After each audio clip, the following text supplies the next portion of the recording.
turn. There's only got one thing left. Show me, before you get to the third thing, show me a swing without the hip and what it looks like and how it affects the speed, and then we'll show me a good one where you really rip those hips through impact. Well, you know, basically when you swing without using your hips, it's a nice shot, but it's going to be significantly shorter than what it's going to be with using your body. If I get in here and set up to it, I mean, you can actually see it. Oh, you got to see it? Yeah. Oh, cool. All right. But you can hear the noise of what happened on that first shot. But when I come down, yeah, just the sound is different. The sound is different. Well, speaking of sound, here's my third tip. I've got a friend out in Seattle that invented a nice little swing whistle. I'm going to attach it here on the bottom of the club and put it underneath, because one of the things that you see with most amateurs is they lose the energy early. I mean, it's wonderful if I can generate speed, but what does it help me if I'm doing it up here?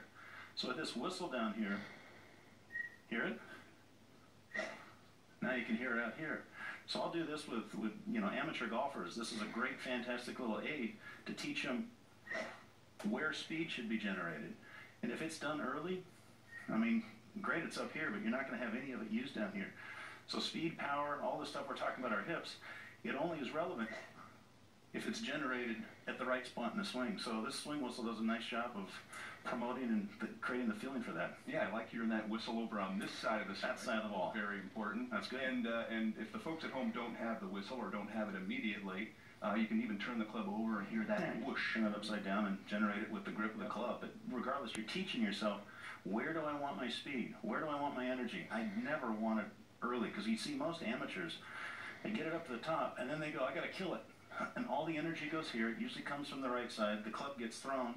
I have no front leg to hit into. I'm not using my hips, and the whole power sequence gets destroyed. And golfers, we want to hit it farther. Well, you've got to use kind of the weighting approach before you hit it at the very end through the impact area. I notice when you swing, especially after tilting that spine back, I've seen a lot of amateurs who then stay on the back side, and as you demonstrated, there's always that move through the shot if you want power. Well, I mean, one of the trends in golf and the way instruction is going right now, much like any sport in the world, when you come down, the ground is your friend. If you want to create energy and force, I have got to get some energy onto my front leg and push off it to get my hips to move. And you're right, you see the average guy in the range, and he's a big hangback guy. You've got to get the energy transferred.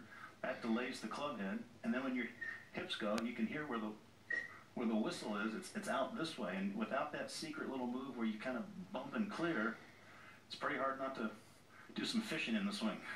I like that. The ground is our friend. Ground is your friend. I feel a little bit better. Now we have a few long drive questions, so don't go anywhere, Mr. Mogg. First up, we've got Len, who says tension is in his arms. Let's help him out. Talk about how important it is to deal with that tension. Well, tension's a big destroyer, and all you got to do is watch, you know, somebody playing Wimbledon, a baseball pitcher.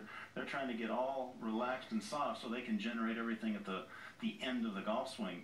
And if you can stay in here and stay soft, making the club head feel heavy club head, soft arms is a great combination of feeling. A little like Duffner, a little bit of relax in those arms before the swing. I used to watch Jason a lot. He was always paired with one of my students, it seemed like, before he became famous, and you'd sit there and watch him waggle and waggle, what are you doing? And now you'd see the brilliance of what Jason does, that it's just a tension-free swing. Payne Stewart, probably the biggest example of a guy with a free swing that, you know, even today we should all be copying Payne's tempo. And that relaxed arm, especially in other sports. We see it in the fastest servers in tennis. We see it when you're throwing a ball. We've got a pretty important game tonight, I think. There's some other game going on. Yeah, something else. Seventh game even. But that nice relaxation is what the speed really comes from.